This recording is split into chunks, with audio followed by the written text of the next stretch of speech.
Assalamu alaikum, everyone out there watching here at Kuwonko TV. Today I have the honor of speaking with Amadou S. Jallo, who's well known as the Fanta Sister. I think I get that right? Yes. Yeah, okay. So Amadou, can we have you to introduce yourself? And then, just a little bit about you. Assalamu alaikum wa rahmatullahi wa barakatuh. I greet you all and thank you, Ramou, for having me. It's a pleasure. And I thank everyone at this TV here, Kuwonko TV, for giving me this opportunity. My name is Amadou S. Jallo, popularly known as the Fanta Sister. I'm a writer, a poet. I'm an author of 3 books, and I've been published internationally now in different magazines and different anthologies now. I can't name all. Yes. So basically that's me. And I hold a bachelor's degree in information systems from the University of the Gambia. Yes, it's a pleasure to be here. Thank you so much. And then what's your major in the University of the Gambia? Actually, I was majoring information systems. Yes, in IT. What inspired you into it? Actually, it was a coincidence. Yes, it was a coincidence. You know how the education system in the Gambia works? Sometimes you are not motivated to do something, but due to circumstances, due to certain circumstances, you end up doing something that actually was not your interest. But so it's like love. Yeah. You might, you might love someone and then get engaged with them, or you might engage with someone, and then later you discover love between you. So it's like that. It wasn't actually the feel I wanted to do, but like I said, due to circumstances, I found myself there. And Yes. what experiences shaped your journey into poetry? Poetry. You did complete information system in the University of the Gambia. Yes.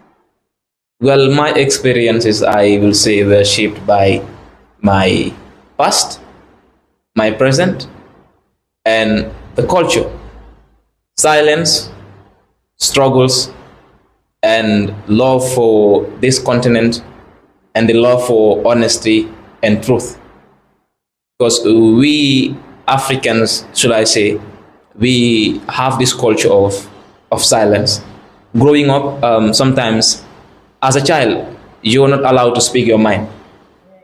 Yes, some of us grow introverted. Some of us are actually not introverted, but because of how we were raised. Yes, exactly. You should be quiet. Yes, you should be quiet. And then as a man, Yeah, exactly. yesterday was Wednesday. So happy International Day. International Men's Day. Thank you. Thank you.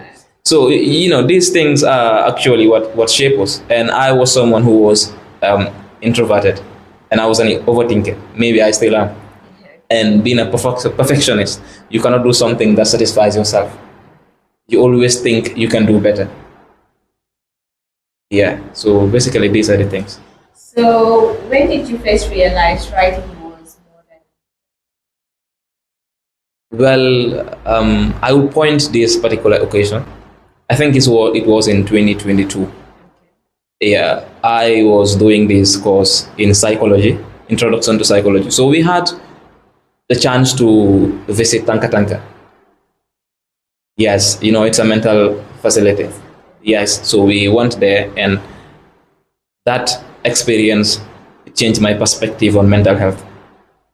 Yes, what we saw was eye-opening to me, and what people lived. And if you listen to those people who are affected, if you listen to their stories, you know that people are struggling. Whether you are going through something or not, someone else is actually going through something. Yeah, so when we were coming back, I decided to write a poem, because then I was a new writer. Yes, I started in late 2021. So by then you were still in the university? Yes, I was still in the university. Or like you were discovering Exactly. as you go. Yes, I exactly. guess university is a place where everyone discovers. Well, it should be like that. If you go there, it's a journey. Life is a journey. So, and if the university is part of your journey, it will shape you for the good. Yes. So when we were coming back, I was in the bus. I decided to write a poem about the experience, about the journey. So, and after, I think the next day, I decided to share a poem. It was the first poem I shared. Yes, I used to write, but I used to keep it to myself. I was like, it's not good enough. People will not like it. It's just my thoughts. But later, people resonated with it. Yes, they resonated with it. They gave me feedback. And every feedback I got was positive. And I was like, this is a calling. Words are very powerful because people, absolute strangers, are reacting to this in such a way. It means writing, it means words can drive change, they can drive action. So there's this saying, when you're out there looking for something, that something will allow you to find it. So I was on a journey, I was trying to discover something. I was looking for a calling. And that calling was poetry. It was then I realized it's more than just writing. It's a voice. Did you have a background of literature when you were starting? No, not actually. I didn't. But then you do know the definition of poetry, right? Well, I'm not someone who is very interested in definitions. Okay. Yes. But then how would you define poetry in your In my own words, I would say poetry is everything. Yes, poetry is everything. Poetry is art. Agriculturists will say agriculture is life. Yes, exactly. And I would say poetry is life. I would say that poetry is life. Yeah. So growing up in the Gambia, how did that actually influence your work as a writer? That's a good question. Yes. You can take the Gambian out of me. Sorry, you can take me out of the Gambia, but you cannot take the Gambian out of me. Yes. So growing up in this country, we are wealthy. We just don't know it. We have a wealth of stories. We have a wealth of folk tales and our culture and languages. Everything is unique. And growing up in the village, you have these experiences. And an experience is something that cannot be replicated. It cannot be represented in any other way. If you experience something, another person cannot feel your experience. They can only feel it probably if they go through the same thing. So growing up in the Gambia, you have this wealth of stories. I was fortunate to grow with my grandmother and these old people. Growing up with these old people. Exactly. Adds wisdom. Yes, their wisdom. Everyone you see out there is a walking poem. Yes, they are walking poems. Everyone you see out there is a walking poem. Even the photo? No, I mean those people. Those people. I mean. Okay. Yes. So and the struggle you go through. A village life is not something easy. Yes. So all those struggles, they shape you into something. Everyone was once a child, but our experiences are what shape us into the unique individuals we become. So you going through something and I going through something might be completely different. So it is those unique experiences that shape us to be the unique individuals we become. So these are the things that shape me. Yes. And then there was this time that you raised awareness on Congo, Palestine, and then Sudan. So what actually made you use your art for activism? Yeah. First of all, I would say everyone should be doing what they can for the people of Congo, for the people of Sudan, for the people of Palestine. What they're going through is tragic, and no one deserves to go through that. Yes. So we have this culture of laziness. People always give you excuses that I don't know what is going through. I don't know the reason. Ignorance is not. Exactly. It's not. It's not even an option, especially in this day and age.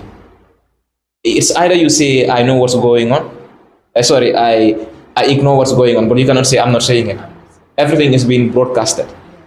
So raising awareness. Sorry, can you repeat the question again? I said, how can you? What inspired you to use your art? Yeah. For activism? Yes. So to answer that question, I would say there is a reason why Plato said, "Ban the poets from the republic." It was not because they were not entertaining. It was because poetry, writing, your voice as a poet is a driver for change. It is very, very important.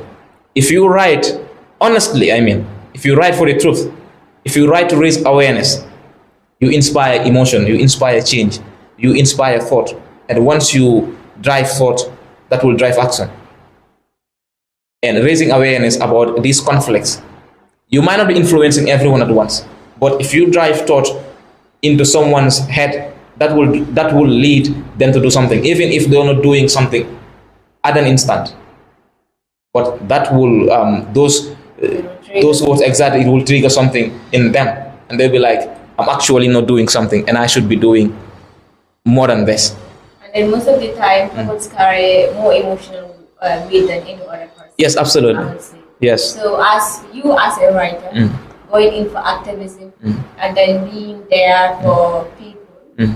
So after all these things, where do you actually dump these emotions, your own emotions? You overload on you. Well, it's a very heavy load. It is. It's a very heavy load. But I would say sometimes you need rest, sometimes you don't. Because if those people you are speaking for are actually going through what they are going through, who are you to complain about the weight on you?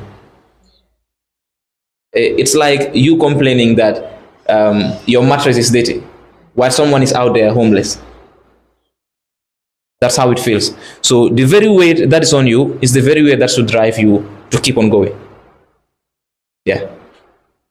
So how do you balance creative creation with responsibility as an advocate? How do I balance creativity, expression and like you are a writer. Yes. Yes. As you said, you are going in for spoken word now. Yeah. It's like more like spoken word is more than now. I would say that everyone wants to be actually everyone, but literally everyone. Yes. So now how do you balance your creative expression with your own responsibility? Maybe as a son, or maybe you have another job to handle as well. Yeah. So how do you handle all those things? Well, I just let honesty be my driver. In our anthem, there is this quote, let justice guide our actions. I let honesty guide my actions. And once you do that, what you realize is you will get a balance. The balance will find you. Because if you're honest in what you're doing, you will find the right people. Yes. And then your responsibilities will fit into the perfect place. They will overlap sometimes. Yes. But there is when the balance comes in. So if you're authentic in what you're doing, you are honest in what you're doing, and you, like I said, you let honesty be your driver, the balance will come in. It's not difficult. It's not easy. It's actually very, very difficult. Yes. Sometimes there was this time, I think it was in 2023. It was my first campaign on Congo. I did it for 30 days, for a month. I was doing it with someone called Melody in Tumba. That's her name. She's in Congo. Yeah, so she was the person on ground, sorry. And I was here. So we were doing it together. And there's this fundraising group. It's an NGO. It's called Focus Congo. So we were doing it, three of us. More focus on Congo. Yes, that was specifically for Congo. So I was doing this for 30 days.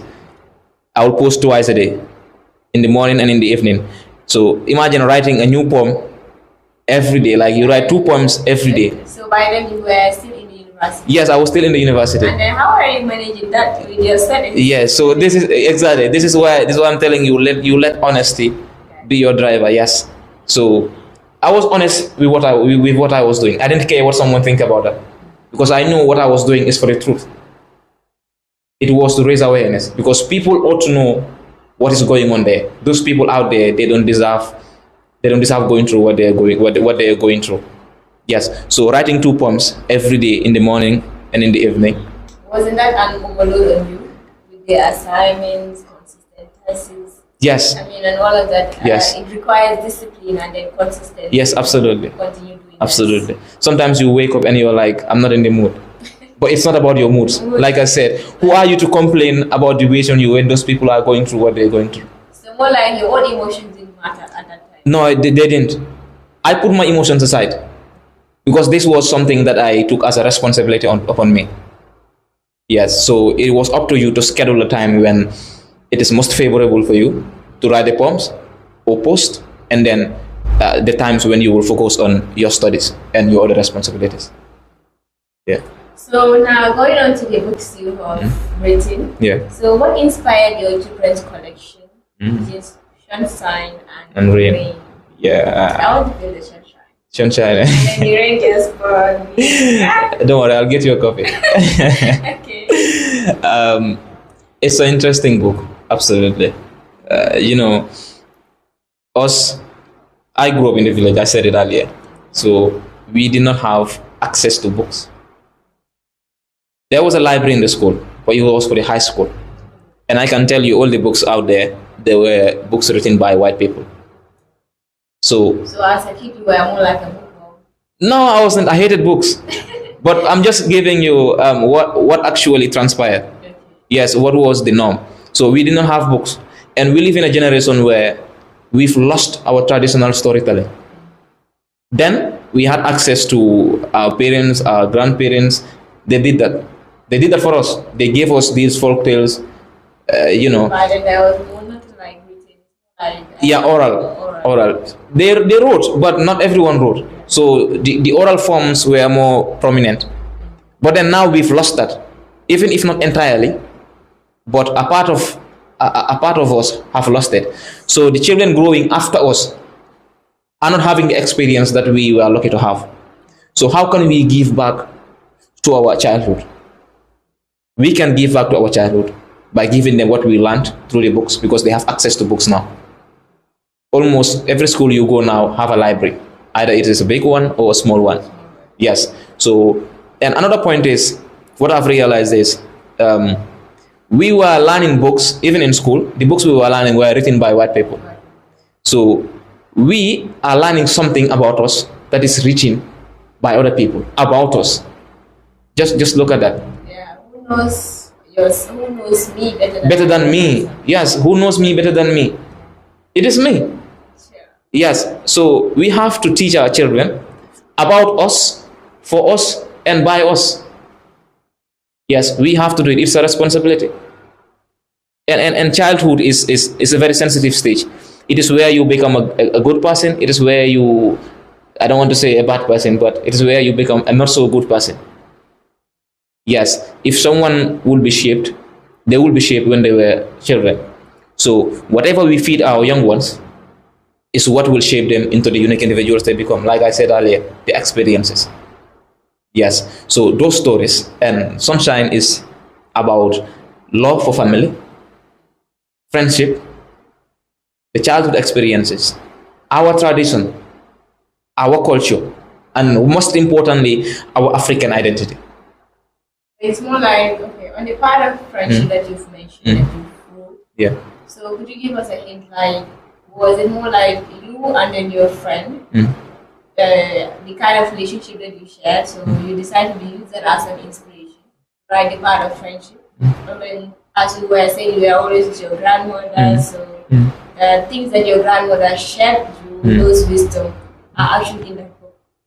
Not quite. Okay. Yes, but I used to tell Keba, our Young Writers Association's president. Yeah, I know Keba. Yes, and I did not mention I'm the current secretary of the Young Writers Association of the Gambia. So I normally tell him that whatever I write, there is some truth in it. There is some part of me in whatever I write. I think that's basically for every writer, unless that writer is not more into poetry, more like chasing fame or something else. Yes. But then every writer has something that is in him, is in his, yes, which is in all of his collections. Yes. So that's it. Whatever I write, there's some part of me in that. So I have in that book some parts of my experiences shaped to feed those kids, because it's not non-fiction. It's not a story of me. It's fiction. It's a poetry collection, and poetry is very deep. Yeah. So, and if you're writing for kids, you have to know you're writing for kids. And what language does that book contain? Like, I mean, the complexity of that language. Writing the book, as you said, you're writing for children. So yes, you know the kind of language that you use. Yes. It's a very simple language. Yes, it's a language for kids. If a kid reads it, they understands it. And what if you see on the book's cover, it says Sunshine and Rain, a book for kids and parents. So you can read it with your parents, or a parent can read it for their kids, maybe during bedtime, or during maybe dinner, or wherever, or maybe even in school. But what I'm driving at is, if an adult reads it, they get it. If a young one reads it, the person gets it. Yes, so it's in very simple terms. So, you wrote a book for adults. The title is Break. Yes. So, I'm actually curious about the book. Yeah. But then, what emotional space were you in when writing this? It's a good question. Like, Yeah. did you write the book all at once? Yeah, somehow. You wrote all at once. I wrote the first part at once, Okay.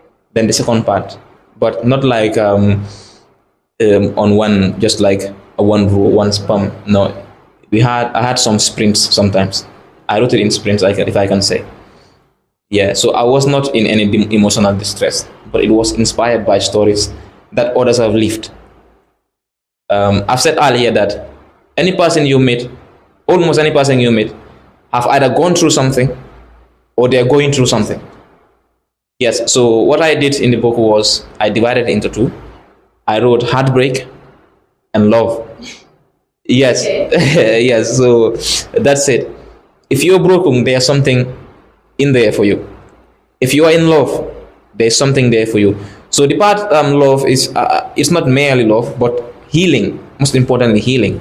So if you read the heartbreak part, if you have been heartbroken, there's a chance for you to heal, because what's most important after an heartbreak is healing.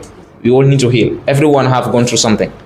Yes. So most importantly, you need to heal. So the book is basically structured that way. Yeah. So, what's the moral lesson behind both your books, Sunshine and Rain. Rain, plus Break? Break. The moral lessons are plenty, I would say. Yes. Children, first I will start with Sunshine. Children have the right to express themselves, and they should be included. We should not exclude the children, because they are who become adults. Yes, a part of us, a society, we failed as a society because that family line, we've lost it. That family structure, we are losing it. So I've told you that it's about children and parents. So if there is that bond between a parent and a child, that child is more likely to grow to become a very responsible adult. Yes. So that's that part of it in that child. If you come towards Break, one important lesson is, do not judge a person merely on their experience. Yeah, or like they say, do not judge a book by its cover. Well, that's it. That's very true. So do not just judge person solely on when you meet or whatever you might think of them. Yeah, they might be going through something you don't know, or they might have gone through something you have no idea about. Yes. So what I'm telling them is, whatever you've gone through, there is a chance for you to heal. Healing is possible. Yes. So, to everyone out there, as you've heard from the panel, everyone shall heal. Whatever you've gone through, you will surely heal. Absolutely. Yeah. So, what actually inspired those titles? You just gave a break. The first title I had was not Break. I knew that must be a draft. Yes, absolutely. I have this style of coming up with titles. Yeah, I make a list of the titles I want to. Yes, I want to suggest, but I don't just choose one instantly. I leave it there. I ignore it and go do my stuff. Sometimes when I think of the book, another thought will come on me, like, why not use this as the title? Like, Pam, you have that idea. I put it down. I ignore it. Yes, but I make sure my titles are not long. Unless, like Sunshine and Rain, that one is a bit long. That's a Yeah, but even my poems, I try my best to not exceed 3 or 4 words. Yes, for the title. Most of my poems have just one word. Yes. Tanka tanka. It's 2. Yes, 2 words. But it's the name of the facility. If the facility's name was just Tanka, I would have named it Tanka. Yes. Sometimes I have a poem that's titled Being, Being. Yes, or Me. Yeah, caged. I love those things. The moment you hear those titles, it drives something in you. Yeah, it invokes something in you. You're curious. 1, 2, you have an idea of what's actually there. Yeah. So if you see break, if I tell you that my book's title is Break, something comes up to you. You're like, what is this guy talking about? Yeah. So I always want to keep my readers curious. And then I was like, perhaps it wants me to have a break and then go on and chill. Like you said, healing. Yeah, to go on and chill. It's part of healing. Yeah, it's part of it. It's part of healing. So, Yeah. So among your works published internationally, what piece do you feel best represents your voice? My voice. Yeah. I would say all of them, because I said I have a piece of me. Yes, I'm coming. Yes, I'm coming. I'm coming. I have a piece of me in everything. Yeah, but I am someone who always, like I said, wants to drive change. I want to invoke emotion and thought and action. Yes, so if I am to choose one, I will not actually choose one. I will choose the pieces that have been published by Brittle Paper. I have one that is about us, about our identity, about our fathers who fought and bled for this country. Yes, it's for all of us, and it's for them. And I have another one that is for Palestine. 3 pieces actually. They are advocacy pieces. They are for Palestine. The struggle they're going through, and what I and you and any other person out there can do for them. So if I am to choose, I will choose those ones. But there is this particular piece. Okay, now just tell me that one piece actually tell us who you are. Who I am. I've not written that. Okay. Yes, I've not written that. I've not actually written a piece about me. Not like exactly about, but Yes. That represents me. You exactly. Yes, that's what. Ahmad. Yes, that's what I'm doing. See that this, you that Ahmad is speaking. Yeah, that's what I'm saying. I've not written that. I've not done that. Why? Well, I think I have more important things to do. So yourself is important. That's what you're trying to tell us. And then in your book you wrote break. That's Break, the yeah. time for healing. Yes, So absolutely. why aren't you giving yourself that time to heal? Mm. Or is it that you do not have those trauma experiences? Well, everyone goes through something. Yeah, but I believe what I'm doing, we have priorities in life. Yes, so right now, writing about myself is not my priority. Why? Well, there are people out there who are going through a lot, who are going through wars. How about yourself? I'm not going through that. I'm not going through something like that. You must go through something. Yes, everyone is going through something. I know I'm going through something. Yeah. But those people, seeing children starve to death, seeing women being abused, yeah, seeing people's lands being stolen, people bombed, shot, that is more important than me writing about myself, I believe. So first, I have to tackle those things. Maybe when I get old. So you love being an activist? Absolutely. Absolutely. I think. But then you do not like talking about me. Advocating for your own self. No, I don't like. I think it's bragging. You should advocate. No, it's not bragging. Yes. Advocating for yourself is not bragging. Yes, if absolutely. If I were you, I would advocate for myself. No problem. When I get yeah. When I get home, I'll write a piece about me. Okay. I'm expecting that piece. And then co-host will actually. It's not a promise. No, it's a promise. No, it's not a promise. Promise. It's not. It should be a promise. It's not a promise. Okay. So how do your ideas usually come to you? They come slowly or all at once? Because you made mention that when writing break, you first have a first part and then you have another part which follows. So that first part that you wrote, it came slowly, like you took a day to write it, or more like a week to write the first part, and then the second part came. How do you do it? Well, it depends on the times we are in. Sometimes the ideas will come to you in bulk. You have a lot of ideas at once. Sometimes you just have a single idea that you can develop. Yes, so you might think of a poem, or you might see a poem that when I'm writing the poem, maybe the last line is the only line that was in my brain. Yes, it happens. So it is up to me to develop that. And sometimes you have an entire piece come to you. Think like, I can write about this and this and this. Once you start writing, the ideas keep flowing. Yes, so it depends on how they come to me. But however they come to me, I welcome them. Yes, sometimes you might even be bathing. Yes, you are in the bathroom taking a bath, and then these ideas keep popping on your head. Sometimes before I go back and want to write them, you've already forgotten.